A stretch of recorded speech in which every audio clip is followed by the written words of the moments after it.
3CC, con el auspicio de Banco Falabella. Hablamos mirándote a los ojos. VTR ahora es móvil. Tentaciones de Café Gold, un café de calidad superior. Tener mucho más es vivir con salud. Presenta Dudo.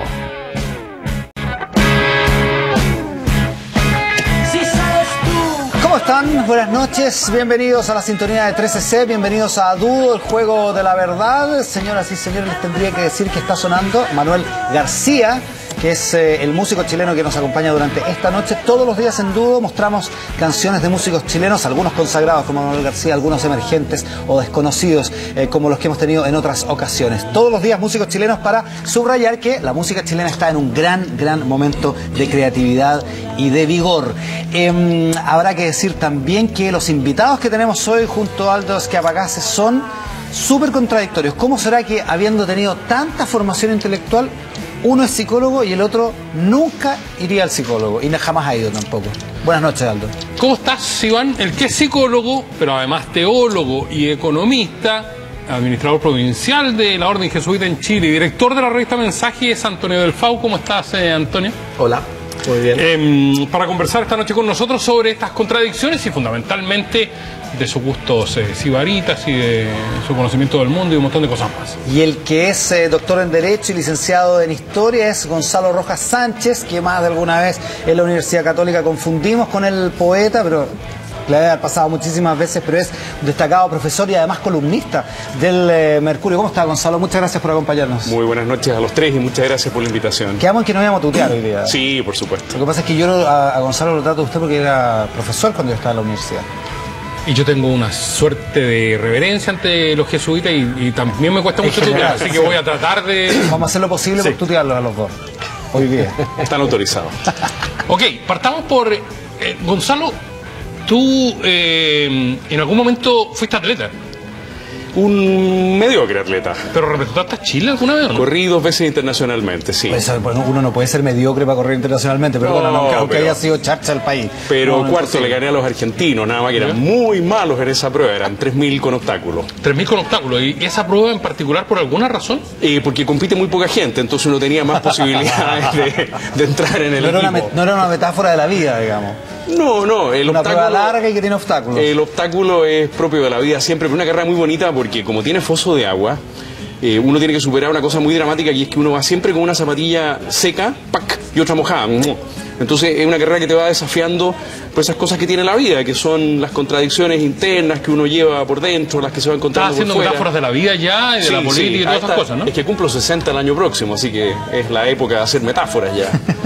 Y empezar con el lenguaje poético. ¿Al deporte no te dedicaste nunca, Antonio? No, ¿sabes ¿Cuando qué? chico, No, porque tengo un ojo medio malo. Entonces, sí. Entonces no le achuntaba la pelota. Ya. Pero es Y en un colegio, una ¿tú estás en el San Ignacio? Corrí, sí, en el San Ignacio El corrí. colegio de hombres no chico, achuntarle a la pelota es malo. Sí, pues. Corrí de chico también, pero carrera corta. ¿ah? Y me iba más o menos bien, porque tengo el físico para carrera corta. Pero después empecé a fumar, bien cabro empecé a fumar y entonces ya el deporte no me interesó. ¿Otra metáfora de la vida? La carrera corta que se termina porque empezamos a jugar, no, nada que ver. Antonio, ¿cuándo supiste que iba a ser cura? Más bien grande. A ver, primero, Dios siempre ha sido importante para mí, desde siempre, desde niño. Pero la decisión de ser cura fue algo que se fue tejiendo con mucha lentitud. No, primero que todo porque no me consideraba digno, no consideraba que fuera apropiado. Y después porque era bastante inseguro, entonces decía yo, a ver, ¿será que no me gusta mi carrera? ¿Será que...? Cuando estabas estudiando economía. Claro, no me gustaba mucho mi carrera, la verdad. Pero tampoco me decidí a salirme porque pensé en Derecho, varias veces en Derecho. No te habría Pues gustado tampoco. Soy bastante humanista, pero bueno, al final seguí, trabajé. Entonces fue para mí, yo lo contaría como una serie de pequeños milagros. O de casualidades, podríamos decir. Cuéntanos algunos de esos. Bueno, yo cuando estaba en el colegio, los jesuitas abandonaron nuestro colegio prácticamente. Era una época en que más bien se consideraba que tener un colegio para personas acomodadas en la Compañía de Jesús era algo no muy bien visto, diría yo. Y por lo tanto quedaron muy pocos curas en el colegio y no se van a enojar algunos cuando escuchen esto, pero no nos manifestaban mucho aprecio tampoco. Estuvimos bastante votados, diría yo, los últimos años del colegio. Estaban ahí, pero no estaban muy... No estaban ni ahí. Estamos hablando de estaban ahí, pero no estaban ni ahí. De la Unidad Popular, ¿no? Claro, yo salí el 72 del colegio, diciembre del 72 salí del colegio. Entonces, ¿qué es lo que pasó? Que yo empecé a ir a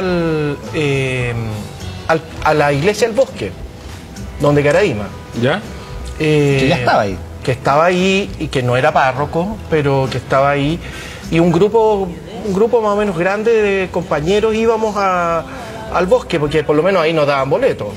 No demasiado, pero nos daban boletos. Y tampoco les daban boletos porque eran de San Ignacio. Claro. Claro, preferían otro. Bueno, entonces, eso me alejó de los jesuitas circunstancialmente, se podría decir. Yo tenía una cierta admiración, tuve buenos profesores, pero parecía que ese camino no estaba... O sea, de partida nadie me dio boleto como para decir, a lo mejor este cabro puede tener vocación, puede ser interesante, no sé, nadie. Y entonces tuvieron que pasar muchos años para que un compañero de curso mío del colegio me dijera, oye, hay un cura rechoro en el colegio, ¿sabéis qué? Te invito él era un cura que estaba con hepatitis. Me dijo, yo tengo que ir a verlo, ¿por qué no me acompaña? Y bueno, yo conocí a otros jesuitas, distintos de los que me habían tocado, y empecé a hacer ejercicios espirituales de San Ignacio, empecé a colaborar en algunas cosas, me metí a una comunidad de grupos de exalumnos, pero que no eran de mi tiempo, sino unos 2 o 3 años después. Y bueno, y ahí ya me fui de a poco. Encarrilando. Gonzalo Rojas es numerario del Opus Dei, eso significa que tienes voto de castidad. No, los miembros del Opus Dei no tenemos votos, sino que una entrega a Dios... Una promesa. En el caso mío... ¿Pero es una promesa formal o es un...? No, es un compromiso contractual civil, es una cosa así como difícil de entender, pero que es propia de la naturaleza secular. Así como los religiosos en su naturaleza jurídica tienen que hacer sus votos, nosotros entregamos nuestra vida, tanto quienes la vivimos en celibato como quienes la viven en matrimonio, haciendo simplemente un contrato civil con la prelatura de los Opus Dei. Se firma un contrato. No es escrito, es consensual y oral, pero es una formulación específica. Y ahí estoy desde los 16 años, es un proceso paralelo al de Antonio. A mí me pasó una cosa parecida con los curas de St. George, por los que yo tenía, pero la más tremenda admiración. Yo me considero hijo de ese gran colegio, Me imagino que San Ignacio y St. George, que en esa época eran tremendamente rivales, le hicieron un gran bien a Chile porque nos marcaron unas improntas muy fuertes. Pero a mí tampoco nunca me hablaron de la posibilidad de ingresar a la Holy Cross. Nosotros veíamos a nuestros curitas muy entregados, aunque algunos de ellos pasaron por una fuerte crisis también. Estuviste en el Salista del Señor antes de Machuca, eso sí. El 70, pero me tocó la experiencia magnífica de tener compañeros que venían de distintas poblaciones de Santiago. En ese sentido, mi experiencia es muy distinta a la que muestra la película. Uno de mis grandes amigos en el equipo de atletismo era Lucho Gómez, que era un chiquillo que venía de una población muy pobre, con quien competíamos mano a mano y que obviamente me ganaba. O sea, para mí esa experiencia era no solo muy buena desde el punto de vista de integración, sino que además de superación para mí, porque él me ganaba siempre. Nunca le pude ganar, creo que le gané una sola vez en la vida. ¿No? Era un tremendo corredor, Lucho corrió por Chile también. ¿Y por qué no fuiste cura, Gonzalo? Bueno, porque en el Opus Dei nuestra vocación es secular en el medio del mundo. Tú ves mi corbatita, mi camisa, mi chaqueta, que es lo que define a una persona como tú o como yo, por fuera, ¿no es cierto? Por dentro, la vocación del Opus Dei es santificar las actividades normales de cualquier persona, una dueña de casa, un campesino, en el caso mío, un profesor universitario, un periodista como tú, gente común y corriente. La vocación religiosa tiene una especificidad de acuerdo a la espiritualidad de San Ignacio en este caso. ¿Y cómo te acercaste al Opus? Me convidaron a un club de cine, a la misma casa a la que Antonio iba después, unos años después, ahí a un preuniversitario. Había un club de cine ahí y vi una película que me encantó y que hasta el día de hoy me fascina, que es West Side Story, Amor sin barrera. La discutimos, me pareció muy agradable el ambiente Yo tenía 15 años cuando conocí al Opus Dei. Y como digo, estaba muy enganchado con algunas cosas oscuras, pero nunca ellos me habían dicho en el colegio que a lo mejor yo podía tener vocación para ser sacerdote de Holy Cross. De hecho, de mi curso, que es un curso de gente, bueno, muy destacada, Rafael Guilizasti, Máximo Pacheco, uno de los Tironi del ambiente, Vicente Sabatini, o sea, gente que ustedes conocen muy de cerca, ninguno de nosotros ingresó a la Holy Cross, lo cual revela que había ahí también un cierto distanciamiento, a lo mejor con nuestra manera de ver las cosas. Nosotros tuvimos una crisis muy fuerte el 69 con la llamada Semana de la Educación, se polarizó mucho el colegio y algunos de nosotros entonces buscamos otras opciones. Yo encontré la mía, gracias a Dios, estoy muy agradecido, igual como lo dice Antonio, los pequeños milagros tienen integración. Ahora cuando uno mira su vida hacia atrás después de 40 años, uno dice, eso no fue casualidad, ahí estaba la mano de Dios, ese fue un buen amigo que me ayudó, pero después uno también es el que toma sus decisiones. Pues, o sea, en tu caso fue la Patiti y en el tuyo Rita Moreno los que los llevaron a tomar el camino. A propósito de West Side Story, vi West Side Story hace poco en Washington, que me gustó mucho la versión porque en el teatro, porque los cantos de los hispanos las hacen en castellano. O sea, ya no es María. No es, claro, es María total. María. Tu papá murió cuando tú eras muy joven. Sí, murió cuando yo tenía 15 años. Pero ¿y tu familia cómo tomó esta decisión tuya? Mal. ¿Sí? Sí. Al comienzo mal. Ahora están felices. ¿Ya? Sí. Como siempre, ¿no? Eso pasa siempre. Claro, porque eras el hombre de la casa, porque claro, tienes 2 hermanas. Sí, 3 hermanas. 3 hermanas. Sí, entonces, a mi mamá no le pareció, pero tengo una anécdota sobre eso simpática también, porque la mamá, que es muy católica mi mamá, no le gustó mucho la idea. Y entonces estaba un señor pintando la casa, ¿no? Y le dice un catalán, un catalán refugiado de los que se llamaban rojos, republicanos, ¿no? Y estaba pintándole las paredes de la casa a la mamá. Entonces la mamá le dice, usted sabe la desgracia que me... Hablaban en catalán entre ellos, ¿no? Decía, usted sabe la desgracia que me pasó. ¿Qué le pasó? Dice, bueno, que mi hijo se fue de cura. Y le dice, ¿y usted lo llevaba a misa de chico? Sí, por supuesto, dice mi mamá. Bueno, no se queje. Usted es el culpable. Perfecto. Pero tú ya estabas trabajando, ya te habías recibido. Yo estaba de ingeniero comercial, ¿no? Sí, trabajaba en el BCI. Y yo encontraba que el panorama, para mí, porque esto es muy personal, pero el panorama de pasarme el resto de mi vida en una oficina, trabajando, entrando a las 9 y saliendo a las 7 de la tarde, no era lo que... encontraba pavoroso. Pero te gustaban los almuerzos y las comidas, ¿no? Los almuerzos me encantaban. Ahora, por ejemplo, que van a refaccionar el Hotel City.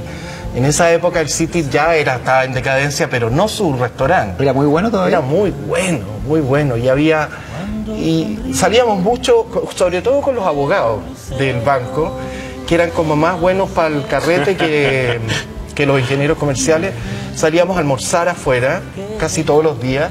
Y así que conocí todos los restaurantes del centro, me gusta comer. Y hasta el día de hoy no se pierde la crítica gastronómica, Antonio Alfau. Así es, leo siempre a la Soledad Martínez, me encanta leerla, a Cabeza y a Ruperto de Nola, que a veces no me gustan algunas de sus recetas, porque ayer por ejemplo eran unas patitas de chancho, con no sé qué, no, eso no... Charquicán, le gusta mucho a Ruperto. También, sí, es muy chileno. Y hasta ahí llegamos. No están los tiempos para el chancho, te diría yo. Pero, en todo caso, ¿qué habría sido tu vida? O sea, ¿tú te imaginas si hubieras seguido trabajando en el banco y todo eso? Tendrían, primero, más plata. Más plata de todas ¿Sí? maneras, sí.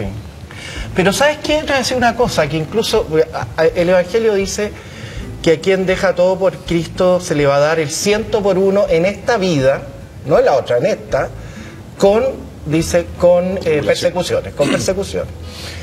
Y yo te digo, yo estuve 5 años en Roma estudiando. O sea, te voy a poner cosas mundanas, ¿ya? Porque te podría decir todos los beneficios espirituales y todo el bien que uno puede hacer, la maravilla que significa acompañar a un enfermo, el privilegio que significa ayudar a una persona a salir adelante. Pero como dicen los economistas, esos son intangibles. Son intangibles, claro, por eso. Pero te puedo decir que en los tangibles creo que también he podido hacer cosas que no podría haber hecho incluso con mucha plata. Porque, por ejemplo, las personas que tienen mucha plata a veces no tienen el tiempo para poder poder, no sé, pasarse 2 meses estudiando en Georgetown los nuevos medios de comunicación, que es algo que hice yo hace 2 años atrás, con una beca, me gané una beca. ¿Te fijas? Hay cosas que la vida familiar, la vida... Entonces yo diría que yo considero que tenía una vida bien plena con persecuciones, internas y externas. A ver cómo. O sea, obviamente no soy la persona más dócil ni más fácil y por lo tanto no todo ha sido miel sobre hojuelas en mi año en la compañía. Volvamos sobre eso. Solo me interesa un aspecto gastronómico más, porque lo que nos contaban es que cuando decidiste entrar al seminario, los jesuitas, no sé si se entra al seminario o hay alguna casa previa. Al noviciado. Una de las cosas que echaste de menos harto y que no te gustara la comida. Sí, estaba mal acostumbrado. Mi mamá es catalana y los jesuitas comen muy mal. Se come muy bien. No, mira, los jesuitas no comemos tan mal, pero en el noviciado se comía muy mal. En el noviciado. Muy mal. Porque Fernando Montes cocina muy bien. Fernando Montes cocina muy bien y él era el provincial en esa época. Así que nos tenía con bastante mala comida. Nosotros los numerarios viven en comunidad. Vivimos en familia, usamos más bien la palabra familia en centros de 8, 10, 12 personas.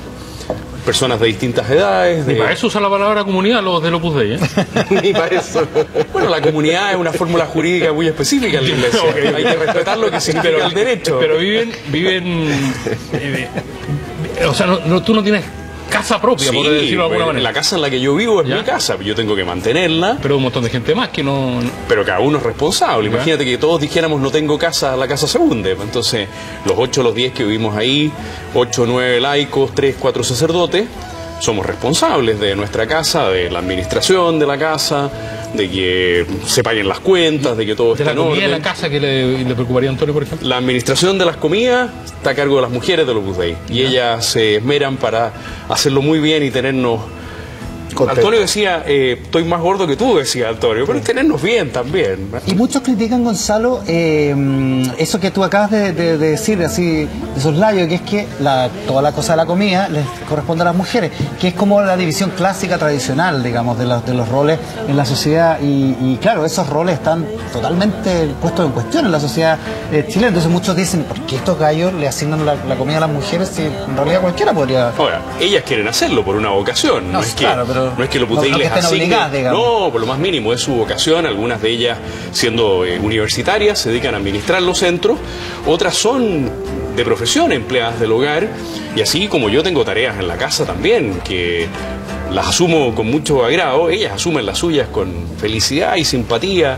Pero tú podrías asumir el tema de la comida, por ejemplo. Muchas veces he tenido que cocinar en centros de la Opus Dei, que no ha habido manera de hacerlo, digamos. Yo hago mi cama todos los días, no voy a estar ahí esperando que alguien me haga la cama, digamos, ¿eh? Y hay cosas de mi ropa que lavo yo, obviamente, ¿Pero has echado menos la familia, Gonzalo? Respeto. Bueno, a mis padres nunca los eché de menos porque los vi siempre con toda frecuencia. ¿Tu familia? No, porque uno también, igual que le pasa a Antonio, tiene una plenitud de reemplazo, ¿eh? Tú decías, los intangibles, no, pero los intangibles van quedando en el alma, los tangibles son los que a veces se van. Entonces hay gente que, teniendo una vocación muy bonita como es la matrimonial, sufre mucho en la vida matrimonial. Otros tenemos quizá el privilegio, a veces me dicen a mí, oye, qué duro debe ser vivir en celibato. Yo le digo, oye, lo realmente difícil, me consta, es vivir una vida matrimonial sólida, cristiana. Yo me considero un enormemente privilegiado por el hecho de tener el don del celibato, no porque tenga menos responsabilidades, porque tengo muchas, pero nunca he echado menos la familia, sino que he tenido mis dos familias a la mano, la de mis padres y mi hermano, y mi familia en el Opus Dei. ¿Pero pololeaste alguna vez, no? Claro, por supuesto, pero antes de los 16. ¿Antes de los 16? Antes de los 16, yo me incorporé al Opus Dei a los 16, aunque de pleno derecho uno no puede hasta los 18. Pero mi decisión la tomé a los 16 años en el glorioso cuarto medio de St. George. Éramos 5 los que tomamos esa decisión. Oye, hablemos de una cosa intangible. Vamos a volver sobre estos temas que estamos hablando con Antonio del Fau y con Gonzalo Rojas Sánchez hoy, pero te quiero preguntar una cosa. Dime, Iván. ¿O tú me quieres preguntar a mí? No. ¿Te pregunto yo? Ya, pregúntame tú a mí. Porque si uno tiene un celular y se pasa de plan, ¿por qué los minutos extras que quedaron no cuestan lo mismo que los de tu plan? ¿O es muy tonto lo que estoy diciendo? No, no es ni tonto ni intangible, Aldo. Es nada de tonto porque ahora que BTR es móvil, la cosa es justa. Y por eso los minutos adicionales cuestan lo mismo que cuestan los de tu plan. Ni un peso de más y ni uno de menos. Cámbiate a BTR Móvil como tenía que ser. Móvil como tenía que ser. Conoce el resto de los beneficios, planes, tarifas y equipos en btr.com, porque disfrutar de la mejor telefonía móvil es rosadamente obvio. Antonio, en otra metáfora de la vida, tú aprendiste a tocar guitarra, Sí, pero tú eres zurdo. sí. En una metáfora, digamos. Pero aprendiste como diestro, ¿no? Sí, aprendí como diestro. Y por Y eso, eso sí no, que es una metáfora. sí, por eso que no soy muy bueno. ¿Ya? Entonces yo toco guitarra para acompañarme, digamos. Me encontré con una amiga después de 20 años, 30 años. Y me dice, ¿todavía tocáis todas las canciones con 3 posturas? Me dice. Listo, liquidado. ¿Pero por qué aprendiste así? Sí, sí. Bueno, no sé. O sea, sí, conocías no, a Paul McCartney, digamos, supongo. sí, sí, conocía a Paul McCartney. No sé. ¿Y tu música favorita? ¿Tus canciones favoritas? México, La Ranchera. Esa es mi José favorita. Antonio Jiménez, ¿a dónde? Sobre todo, sí. Jiménez, la Lola Beltrán. Cuanto más dramático y me gusta la música, las rancheras me gustan, el mariachi, eso es lo que más me gusta. Pero me gusta mucha música, me gusta la música francesa. ¿Qué poco catalán, por ejemplo, te podría decir yo? Sí, me gusta la música catalana, me gusta Serrat, por supuesto, la María del Mar Bonet, Raimon, qué sé yo, hay Lluís Llach, hay montones de catalanes que también los he seguido y me gustan. Me gusta la música griega, no me gusta el rock pesado, eso no. Me gusta la música italiana, yo viví varios años en Italia, me encanta la música italiana. Gonzalo Rojas, Me gusta mucha música, mucha Sí, música. que cuando de no le gusta la distinto música, tipo. le gusta la música. ¿A De ti te gusta distinto eso? tipo, sí. Mucho. ¿Sí? Yo soy más sesentero porque como nací el 53, soy un poco mayor que Antonio, alcancé a pillar la primera etapa de los Beatles ya con 12, 13, 14 años. Entonces jugábamos flipper en Santo Domingo, oyendo Escuchando a los Beatles. Can't Buy Me Love. Entonces es una asociación, flippers con Can't Buy Me Love y después la pichaca en la playa. Pero me gusta mucho Simon y Garfunkel. El concierto del Central Park para mí es un momento cumbre de la historia de la música. Me gusta mucho John Baez. Uno diría, pero ¿cómo? ¿Pero cómo? Este es un diestro que se va a la siniestra. No, pero tremenda. Sí, ¿eh? La mejor voz femenina. Saco de Banseiro. Tremenda la John Baez. Edith Piaf, pero eso por influencia de mi madre. Y después A mí también me gusta la Piaf. Edith Piaf, ¿no es cierto? Mucho. ¿Vieron la Y obra? la Baez ¿Vieron la obra de también. teatro? Yo no la he visto, ¿No la no. has visto, no? Vi la película que me gustó mucho, la Mom, está bueno. la película de... Y después Schubert y Schubert. Sí, ¿eh? Ese Ese es es un tu favorito. vicio, es un vicio consolidado. Y me gusta mucho una música que suena Dale León, Dale la León. música de la U, sí, Esa fanático. música. Pero una Esa pregunta- es una melodía, pero Una pregunta previa. Cuando escuchas a la Joan Baez con el volumen alto, deben llegar tus vecinos de la casa a golpearte la puerta, ¿no? no, Oiga, porque pero ella es ¿cómo? tan dulce que no hay problema. Cuando canta, no nos moverán. Ay, pero eso a la John Baez, yo no se lo he oído. No cantar. te puedo creer, Sí, pero a la sí, John con Que Baez. lo dice en inglés. No, lo dice en castellano. Tiene un disco ¿Sí? precioso en castellano. Castellano. Donde está Te recuerdo Amanda. Gracias a la vida. Violeta Parra, Gracias a la vida. Gracias y a la también, vida. Gracias a la vida. Eso sí que lo conozco. Sí, no nos moverán. ¿Y la pasión por la Universidad de Chile es total, absoluta? Absoluta desde los 7 años de edad. ¿Nunca te trajo problemas en la Católica? Bueno, pero si la mayoría de los directivos, profesores y alumnos de la Católica somos azules, o sea, ¿qué problema me va a traer eso? Yo creo que mayoría eso- en los patios. Yo creo que eso a la gente de la Católica le debe cargar. Que Gonzalo Rojas diga que la mayoría de los de la Católica, de los que trabajan en la Universidad Católica son de la U. Una anécdota. A ver. El día que siguió a inaugurar San Carlos de Apoquindo, el rector Vial Correa, a su comité directivo, yo era el más rasca y era el prosecretario general, nos pasó entrada. Entonces yo en un gesto de soberbia, pero al mismo tiempo de coherencia, le dije, rector, perdone, yo devuelvo estas entradas porque yo no puedo ir a ese lugar que no corresponde a mi condición, digamos. Y 2 personas más del comité directivo, de 7-3, entregaron de vuelta su entrada. Así que para que veas tú, así en las más altas cúpulas. Mira las cosas que pasan en la Universidad Católica en esa época. Ya, Eso hasta aquí duró la conversación amable, ¿eh? En el segundo bloque venimos con todo. Sí, no, ¿Ya? esto fue empate a cero, tranquilo y todo. Pero vamos por cosas. Cosas que nos cargan. Aldo, a ti, por ejemplo. ¿Qué es lo que más te carga? Ah, me cargan los pedante y torrante, comentarista deportivo, y cuando Chile gana 2-0 en la altura de La Paz, con los jugadores asfixiándose y todo el cuento, encuentran angustiante los primeros 30 minutos. ¿Por qué no vemos el global y esas cosas? ¿Por qué no ves el vaso medio lleno una vez por todas? Por eso, pero lo que más me carga en realidad es ir a Lizabro y perder tiempo haciendo trámite. Ah, eso le pasa también a toda la gente que no está en Consalud. ¿Sabías que en consalud.cl puedes hacer muchos trámites desde tu smartphone, desde tu teléfono inteligente? Puedes comprar bonos, cotizar planes de salud, puedes hacer de todo. Ahora entiendo por qué dicen que tener más es vivir con salud. Así estamos haciendo Dudo acá por la pantalla de 360. Nuestros invitados de esta noche son el sacerdote jesuita Antonio del Fau y el licenciado de doctorado en Derecho y licenciado en Historia Gonzalo Rojas. Con ellos hacemos Dudo junto a Aldo Esquiapacase todas las noches por 360.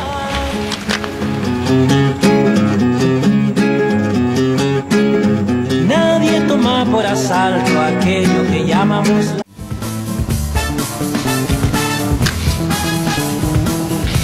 Estamos de vuelta por la pantalla de 3C haciendo Dudo, el juego de la verdad, señoras y señores. Lo hacemos junto a Aldo Esquiapacase y los invitados de hoy son Gonzalo Rojas, que aparte de muchas otras cosas es numerario del Opus Dei, y también Antonio del Fau, que aparte de muchas otras cosas es sacerdote jesuita, por lo cual el tema de la tentación puede ser un tema en la segunda parte del programa esta noche. Una tentación, un cafecito, Café Gold, que nos sorprende también con sus exquisitas nuevas tentaciones. Amaretto, creme, caramel, cremosimo, moca y vainilla. Déjate llevar por los distintos aromas, sabores y texturas de estas nuevas tentaciones de Café Gold. Aroma y sabor para compartir. Así que ya lo sabes, Café Gold, un café de calidad superior. ¿Tú todavía no lo pruebas?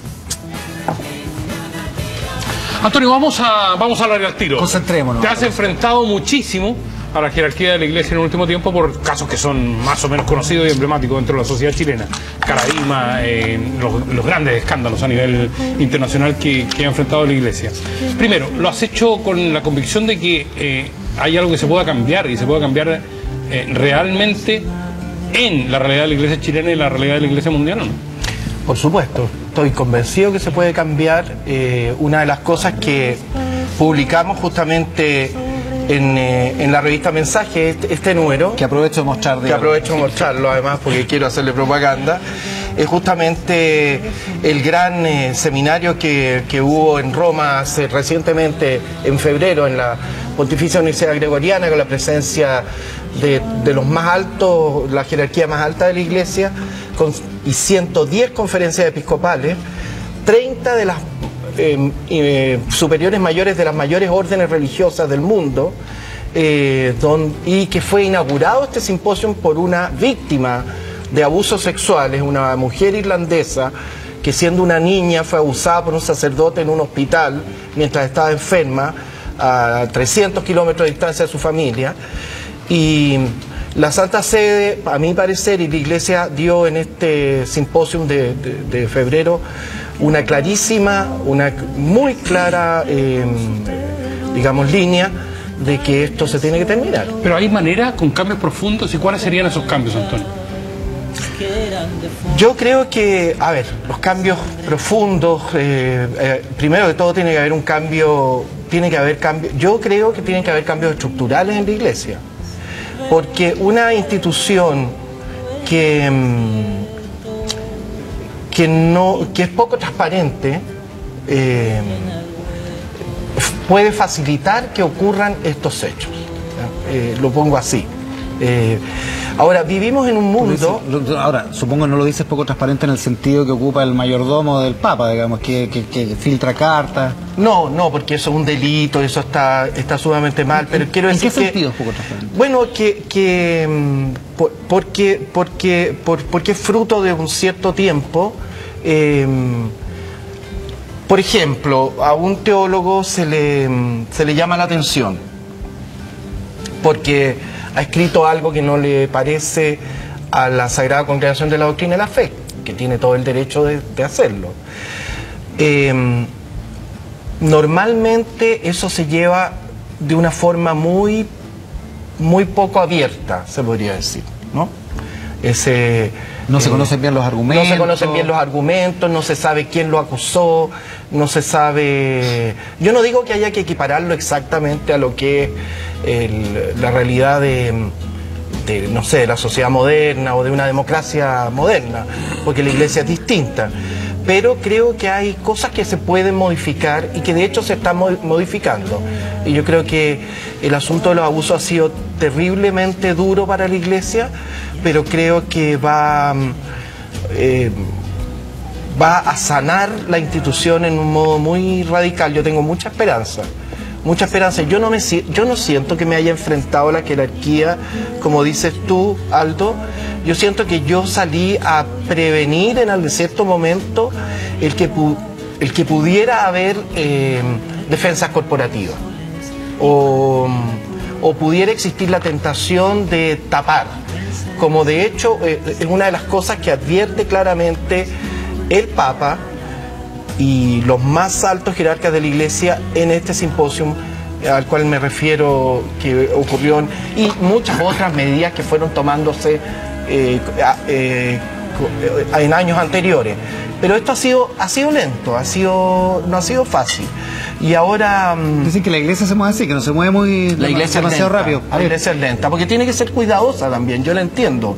O sea, yo la quiero a la Iglesia, yo soy parte de la Iglesia, me siento Iglesia. No eres un francotirador, digamos. No. Gonzalo, ¿hubo intentos de defensa corporativa? ¿Hubo intentos de amañar la verdad? ¿Hubo un intento que a lo mejor es legítimo? Es decir, esta gente que yo conozco, no puedo creer que esta gente haya hecho esto en la jerarquía de la Iglesia. Bueno, el Papa se lo dijo a los obispos irlandeses con toda claridad. No, pero te pregunto aquí en Chile. No me consta.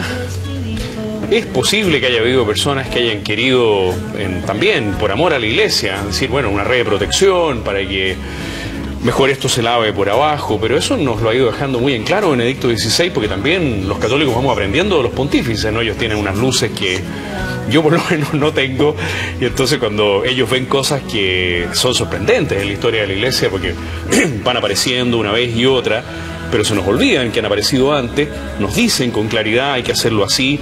Cuando Benedicto XVI le dice a los obispos irlandeses lo que les dice, claro, uno queda impresionado de la claridad, de la fuerza.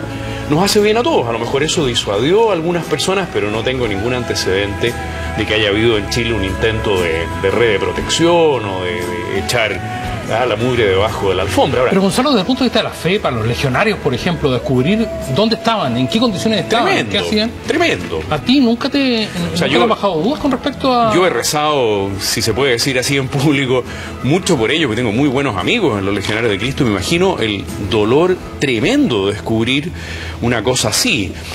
Claro, hay grados de conocimiento que parece que bien arriba eran conocimientos muy claros de lo que estaba pasando, ¿no? Hay personas que en estos días nos han ido diciendo, mire, yo sabía. Ahora, ¿cuántos sabían mis exalumnos, por ejemplo, matrimonios jóvenes que pertenecen a los legionarios? Cero, y de ninguna manera uno podría imputarles a ellos que tenían una red de protección respecto de su fundador. Bueno, eso nos ha pasado a todos en la historia de la Iglesia cuando sabemos de alguien a quien admirábamos, más de cerca o más de lejos, que ha tenido un problema. Ahora, también hay que mirar hacia el interior del propio corazón, ¿no? Antonio decía el cambio de las estructuras. Hay una estructura muy dentro de nosotros que es el corazón humano, el cual la Iglesia siempre nos está llamando a la conversión, a la reforma.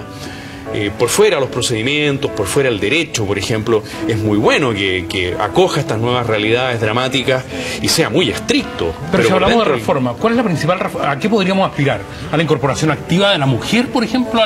No, yo creo que un rol dentro de la Iglesia, tenemos que aspirar a seminarios muy exigentes. La palabra exigencia en la Iglesia a veces suena a antigua, a desagradable, pero claro, a veces en seminarios o en noviciados o en etapas de formación poco exigentes es donde se incuban malas prácticas. Y cuando hay crisis de vocaciones puede pasar que se bajen los estándares. Exactamente.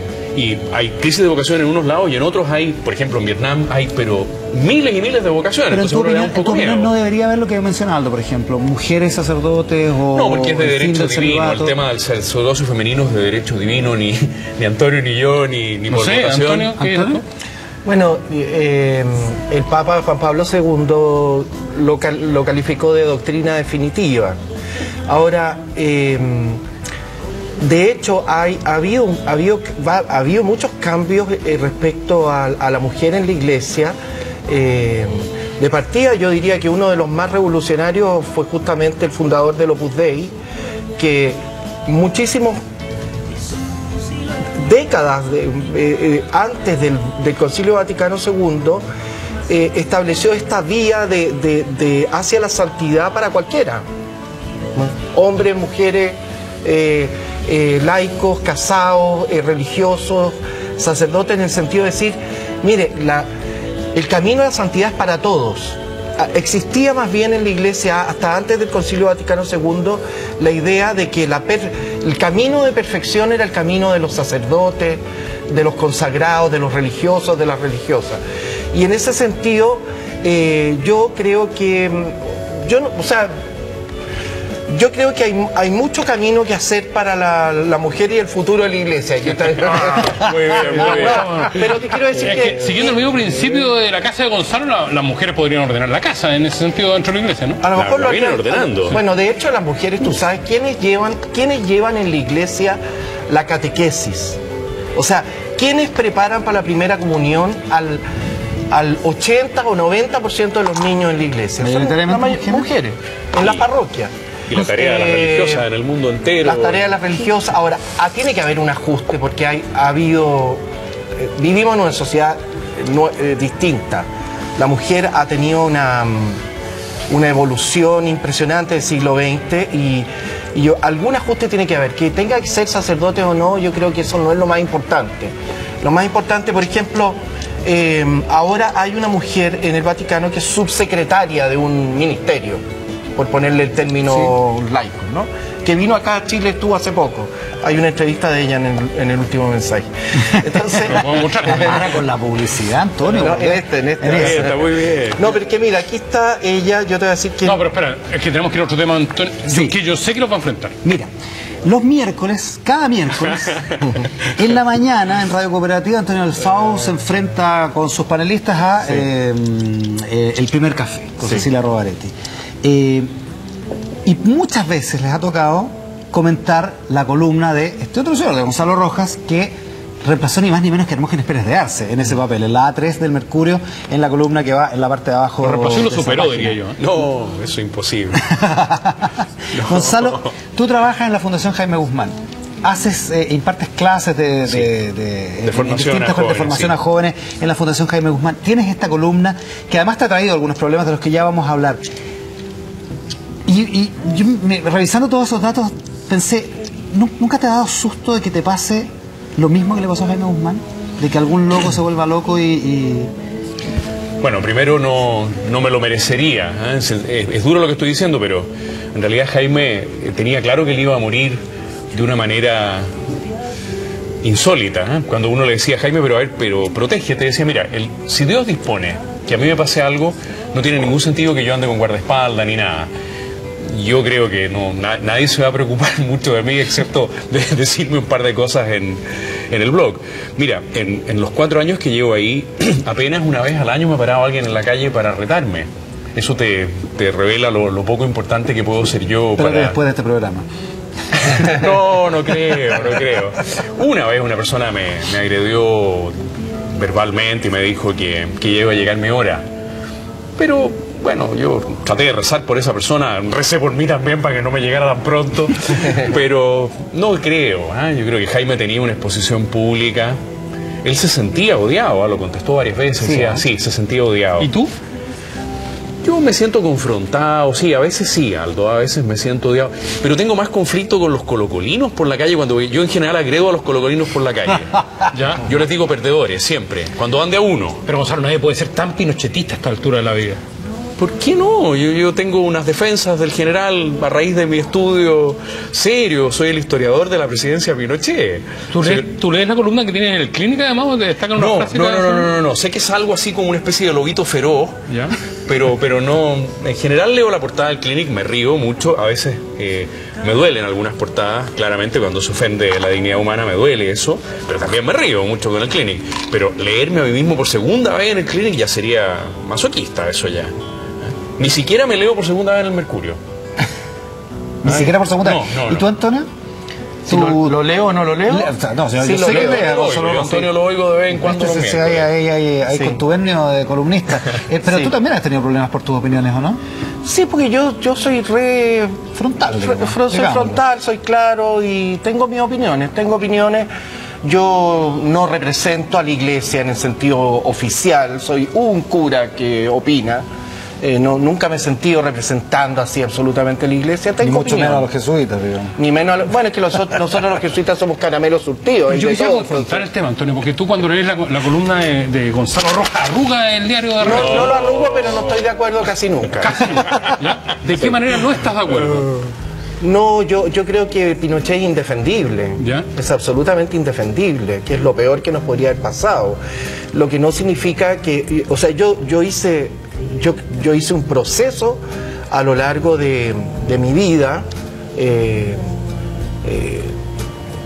Podríamos decir que la Unidad Popular fue una época de mucho desorden, muy complicada, que no era ciertamente, no era el paraíso. En eso discutimos con la Manuela Gumucio la semana pasada en la radio, a propósito de las declaraciones del presidente Elwin. Pero evidentemente que para cualquier persona que quisiera ver un poco, a muy poco pasado el tiempo, ya la barbarie de Pinochet se empezó a notar en forma muy violenta, muy fuerte. Y no solamente eso, sino que, fíjate que yo asumo la revista Mensaje el año 96, es decir, hace 15 años, pero es decir, mucho tiempo después de que ya había terminado la dictadura de Pinochet. Y una de las cosas que me habría gustado en cierto sentido haber podido dar por superado el tema, pero no se pudo. O sea, el informe para la tortura, el año 2001, y cada vez han ido saliendo cosas peores y peores y peores y peores, y nos damos cuenta que estamos ante un remedio, entre comillas para algunos, que fue no solamente peor que la enfermedad, sino que tuvo grados de deshumanización, de barbarie. Yo lo llamaría barbarie, ¿sí? Por esta razón tú usas la revista Mensaje solo para de bajada de cama, no a Gonzalo Rojas. No. Cuando escuchas los comentarios de Antonio en las mañanas. No, yo uso un lenguaje distinto. Yo, como soy historiador de profesión, tengo que tratar de atenerme a los documentos. Claro, cuando uno divulga en una columna, indudablemente tiene que ser incisivo. Pero es curioso porque yo debo hablar de Pinochet unas 4 veces al año, sí, y son poco, 52 columnas. Es verdad. Yo me meto en cantidad de temas, pero entiendo lo que dice Me gusta más darle a Antonio. Piñera últimamente. Por ejemplo, yo voté nulo. Y voté nulo por 2 razones. Voté nulo por la píldora del día después y por las uniones de hecho que prometía Piñera. Esas son las 2 razones que a mí, personalmente, yo tampoco represento a nadie, me represento a mí mismo, punto. ¿Y qué pusiste en el voto para anularlo? ¿Cómo dice uno? ¿Sí? No, ¿escribiste algo? Escuché ¿Un un mensaje? Se marcan las dos. No, Piñera. atención. Le podría haber puesto Ciudadanos algo. chilenos. Piñera al infierno, el algo por el voto estilo. solo se anula marcando 2 o más rayitas. Tú puedes poner lo que quieras ahí, pero ese voto, si no lo marcas, es blanco. Ah, es blanco. Es una palabra maldita futbolísticamente hablando, pero es blanco. Ese voto es ¿Sabes que hace blanco. mucho tiempo que no veía a alguien hablar tanto de la U? Una cosa impactante. No, yo de la U prácticamente he hablado contra los indios, Sí, que es distinto. contra Colo-Colo, exactamente. Estamos hablando de contra Piñera, no nos vayamos en contra de Colo-Colo. Bueno, no, Hay mira, mucha gente entonces, contra pero Colo-Colo. vamos al tema de Pinochet. Entonces, fíjate, considerarme a mí un columnista pinochetista tiene que ver con lo que decía Antonio, con la fijación de que Pinochet es el eje de la vida en Chile. Esa fijación tiene también una explicación muy positiva, y es que después de Allende venía la unidad del marxismo por 30, por 40, por 50 años, y Allende se consolidaba. Entonces yo entiendo la fijación con Pinochet, porque entiendo que haya gente que no logre aceptar la posibilidad de que el proyecto marxista haya sido derrotado. El Fauta rezando. por ejemplo. No, a mí me llamó más la atención lo de Krasnov, que Sí. para un hombre de formación tan profundamente cristiana y de los valores de no asesinar y esas cosas, Gonzalo de repente choca. Pero no hay una línea de defensa de actos contrarios a la dignidad humana en mi columna. Sí. Simplemente se llama Lecciones del caso Krasnov. Si tú te lees la columna de nuevo entera, No, por favor. pasa que los chilenos leen muy mal algo. ¿Ya? Leen muy mal. Y Por ejemplo, entendemos la a ti mitad, te además. pasó con una columna que escribiste sobre los primeros 30 minutos de Sí, Chile y sí, sí. Bolivia, ¿no es Sí, cierto? sí. No fue entendida, no fue comprendida. Bueno, nos pasa lo mismo. Ahora, hubo hartos profesores en la Católica que entendieron lo mismo y esos son ilustrados. Pero fíjate que no leyeron, cuando yo les dije en la polémica, cítenme una frase en la que yo estoy justificando violaciones de los derechos humanos, no pudieron citar ninguna. No hay una frase porque obviamente que... No, pero lo más polémico es mi cuando tú dignidad no lo dices, permite. ellos estaban armados y querían y sabían que si perdían el primer golpe les iba a venir una Absolutamente represión efectivo. brutal. El problema es que en esa represión brutal también hubo algunos que no estaban armados. Así es, así es. Y entonces ahí se entiende que por omisión puedes estar justificando esa barbarie. Si uno generaliza, pero si tú te fijas, yo casi siempre en mis columnas a veces puedo cometer el error, y si lo cometía en su oportunidad pido las disculpas. Voy haciendo los matices, pero todo militante del MIR, del PC y del PS, a quienes yo me refería, sabía que estaba entrando en una lucha, más lo definían como una lucha y por la vía armada. Los comunistas en eso eran muy cautos, la documentación sobre los comunistas mucho más interesante porque ellos se manejan con mucho más cautela, pero la documentación del MIR y del PS, esa no le ha llegado yo, la llegó un hombre del UP como es Víctor Farías. Son 6 tomos así de documentos sobre la violencia en Chile, incontrastable. Muchos murieron en la cárcel. Después de combatir. Muchos murieron fusilados, como la caravana de la muerte, o de la, ¿cómo se llama? Sí. Entonces no es tan... Y además es un combate tan desigual, ¿no? No estoy defendiendo la lucha armada, ni mucho menos, pero entre el Estado y grupúsculos, digamos, ¿no? Pero la pregunta es, ¿podemos seguir discutiendo el tema o el proyecto de ley que nos va a silenciar a los historiadores debe ser apoyado? ¿Cuál proyecto de ley? El proyecto de ley presentado por los diputados Silver, me parece que Asensio está ahí, que va a castigar con penas de cárcel a cualquier persona que haga, dicen ellos, la apología del régimen militar. Emulando las leyes europeas. Como las leyes contra el holocausto. Entonces, contra negar el holocausto. Yo lo que exijo es la posibilidad de seguir investigando y divulgando a partir de la documentación, porque si se nos priva de eso, indudablemente que entramos ya en un nuevo régimen totalitario. Quieran un poco no las leyes, sino los reglamentos y el modus operandi durante la dictadura, como para opinar o como para indagar en otras materias. Un momento, en mi universidad... Mensaje salió con páginas en blanco y después tenía censura previa. Había que llevar la revista, yo no era director en esa época, había que llevar la revista a Dinacos, la revisaban entera y te aprobaban o no te aprobaban para poder... Muy distinto de prohibirte enseñar, por ejemplo, en las universidades. Yo, de acuerdo al proyecto de ley, voy a quedar inhabilitado para enseñar, a pesar de haber trabajado en investigación en el tema. Lo que a mí me llama la atención, no sé si a ti, Aldo, pero me llama la atención que dos hombres profundamente católicos, profundamente comprometidos con su fe, tienen en este aspecto visiones tan profundamente diversas. Que tenemos libertad los católicos en las materias opinables. ¿Y esto es una materia opinable? Por supuesto. Si no fuera opinable, ¿cómo se explica que el 43% de los chilenos haya votado que sí? ¿Cómo se explica que 100.000 chilenos hayan estado en la calle para despedir a Pinochet si fuera un tema no opinable? El juicio sobre el gobierno militar o el juicio sobre la unidad popular. Imagínate que yo sostuviera, no me atrevería a sostenerlo desde la otra barrera. Un católico no puede apoyar a la unidad popular. Un católico está en el legítimo derecho de apoyar a la unidad popular. Claro. Había varios, digamos. Y no solo católicos, obispos de la Iglesia Católica apoyaron al presidente. No, o sea, yo en principio estoy de acuerdo que, no, o sea, a mí no me gusta que haya una ley que prohíba, así como lo planteas tú, que prohíba a la gente escribir, plantear su... Yo soy anticensura, o sea, de todas maneras soy anticensura. Aunque fuera la apología de Pinochet. Ahora, claro, ahora lo que sí... también entiendo las leyes que hay en Alemania y creo que tienen su cierta justificación, porque fue tal la barbarie. Lo que pasa es que aquí habría que ver hasta qué punto. Yo considero que aquí hubo bastante barbarie también.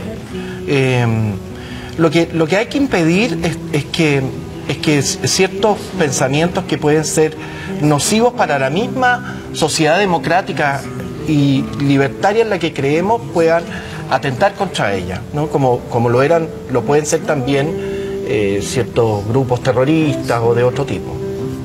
Ahora, lo que me pregunto yo es si, no sé si alcanzamos, si tenemos tiempo, pero si hay alguna opinión que va contra la democracia, si es de ese nivel, si un tipo de pensamiento que está contra la democracia y que tendría que ser prohibido por el Estado o perseguido por el Estado de alguna manera, ¿no es eso una materia que en términos de fe no debería hacerlos converger a ustedes? Y yo veo que no los hace converger. Bueno, en el nazismo estamos de acuerdo los dos absolutamente. En eso sí, claro. No nos cabe ninguna duda. Es muy probable que si analizamos los dos, aquí Antonio me dirá, digamos, si analizamos la Camboya de Pol Pot, estemos los dos también de acuerdo. Estamos de acuerdo, absolutamente. Por supuesto. Y nos metemos en el Gulag y seguramente también los dos estamos de acuerdo. También estamos de acuerdo. Y después, bueno, ahora en la España franquista no sé. Yo creo que no fue totalitaria, pero yo personalmente no soy franquista. Yo no lo soy. Quiero decir que al margen de la divergencia, al margen de los puntos donde se encuentran, este ha sido un programa especial porque lo hemos hecho mirándonos a los ojos, que es la mejor manera de decirse las cosas. ¿Sí? ¿Y por qué? ¿Por qué es la mejor manera de decirse las cosas? Porque es la manera más franca, es la manera más objetiva y además porque es la manera que nos propone además el Banco Falabella, decirse las cosas a los ojos. En el Banco Falabella siempre hablan mirándote a los ojos. Por eso a nosotros nos gusta el Banco Falabella y nos encanta hacer Dudo todas las noches por la pantalla de 13C. Muchachos, ha sido un placer conversar con ustedes, ¿ah? Que nos manifiesten sus puntos de vista y que lo hayan hecho con la pasión con que lo hicieron. Alto, Iván, muchísimas gracias. Gonzalo Rojas y Antonio del Fao fueron los invitados de esta noche acá en la mesa de Dudo. En la música, Manuel García, y nosotros los esperamos la próxima, no, mañana, la próxima semana, mañana en la sintonía del 13C con Dudo, el juego de la... La realidad ya no es un privilegio, es lo que nos sucede al andar, solo al andar, solo al andar. 13C, con el auspicio de Banco Falabella. Hablamos mirándote a los ojos. VTR ahora es móvil. Tentaciones de Café Gold, un café de calidad superior. Tener mucho más es vivir con salud. Presentó Dudo.